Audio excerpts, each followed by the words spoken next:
I'm reading this book and I'm almost more than halfway through actually, just maybe 20% of it is left, and it was getting very boring in the middle, but now I'm in the juicy part. So I'm quite excited to finish reading this. So I guess today all I'm going to do is read this book, maybe go for a walk and do some crocheting. I want to cherish these moments. I do have a lot of things to do apart from just chilling, but I want to enjoy these moments and savor them before my semester begins officially.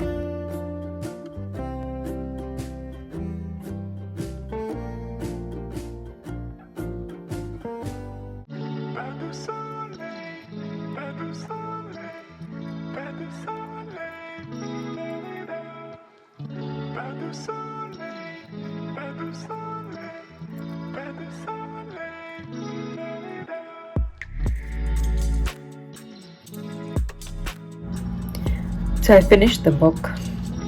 I kind of expected it. It turned, the book is sort of like, not exactly a murder mystery, but in the end you come to know who the murderer is. But I was sort of skeptical at the very beginning, and my guess was right.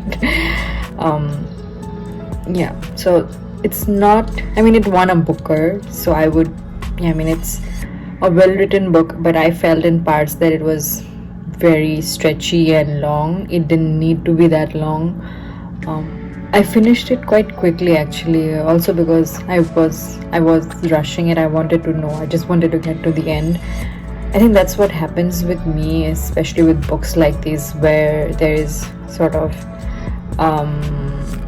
the mystery, the chase of the mystery. So I just quickly finished it, like very quickly actually. I don't think I will recommend this book. I don't know, but it's a good book. A lot of political it's not a political satire, but there's a lot of talks about politics, talks about religion, talks about humanity, inhumanity, especially during wars.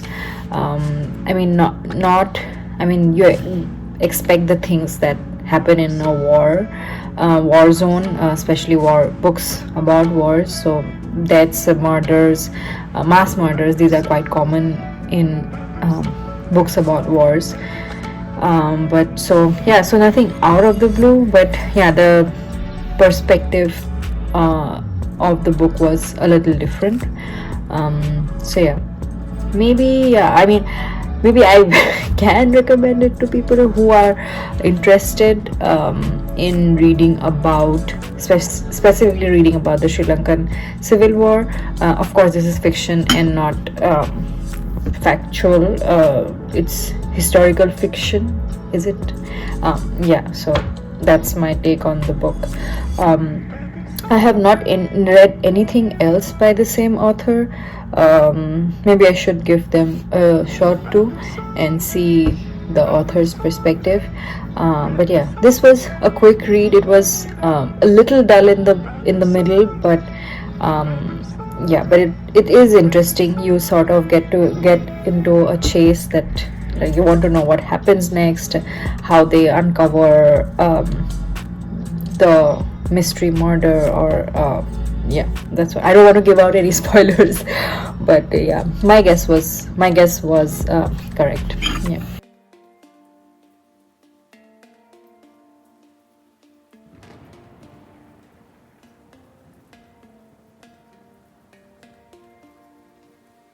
Sometimes journaling can be distressing, especially on mornings or nights when you're not in the mood for self-discovery. Today, during my morning journaling session, I found myself spiraling actually. So much so that I felt the entire burden of humankind on my tiny shoulders. For a brief moment, it felt like I was personally responsible for wars in the world, poverty, corruption, racism, patriarchy, misogyny, hunger, and all that horrible things. For that brief moment, I felt hopeless and helpless.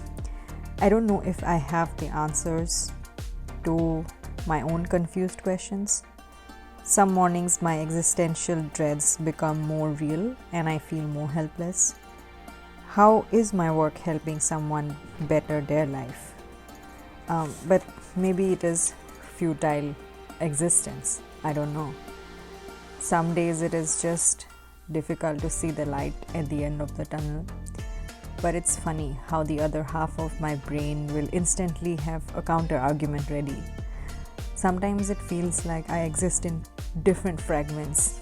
This morning my thoughts spiraled so much so that I could feel my anxiety in my body. I couldn't sit in one place. I put on my earphones, put on some loud music and started cleaning the apartment. Finally, after putting off cleaning the apartment for a week, it took one mild anxiety attack for me to start cleaning. Anyhow, today I put more energy into cleaning somehow. I cleaned places of the kitchen I didn't know even existed. I also did my laundry, which I had been putting off for days. Now my body feels a lot better and my brain did get some buffer time to be distracted. But as I lay on the yoga mat with exhaustion, Charlie Puth's Loser started to play. I couldn't help but laugh. I had never heard this song before and my playlist was on shuffle. But my morning episode of hopelessness, despair and anxiety and house cleaning all seem to have come full circle with one song, Loser. Being human is not easy, especially if you have a brain which thinks and overanalyzes and thinks some more. To say the least, my existence might be futile. I'm not even considering superficial capitalistic and nonsense accolades like being the youngest billionaire or being Forbes 30 under 30 and other such nonsense. By futility of my existence, I mean maybe I don't get to single-handedly save people from dictators and wars, and maybe I don't single-handedly save people from hunger and poverty. But there are humans who are constantly fighting for other people. There are people who are constantly trying to make the world a better place. Maybe my existence would feel less futile if I just live outside my own bubble. I don't know yet how I'll do that. I'm sure I cannot be the only one feeling this sense of hopelessness about the future. How can we go on living our comfortable lives when there are thousands being deprived of life in the other part of the world?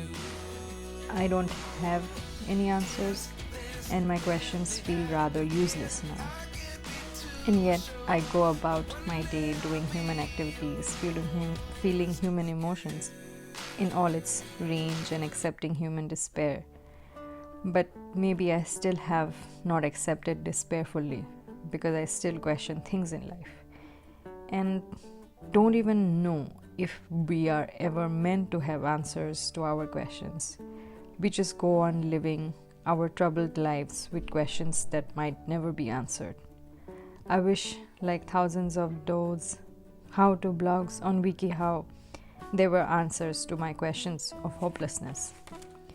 I guess I always end my video essays, I would like to call them video essays, with sort of, I tie a bow at the end, but I guess today there's no bow for me to tie.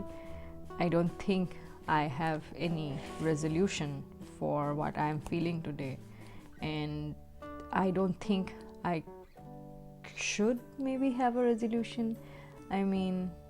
Maybe questioning the world is how I'll live the rest of my life. And so that's all I wanted to talk about today.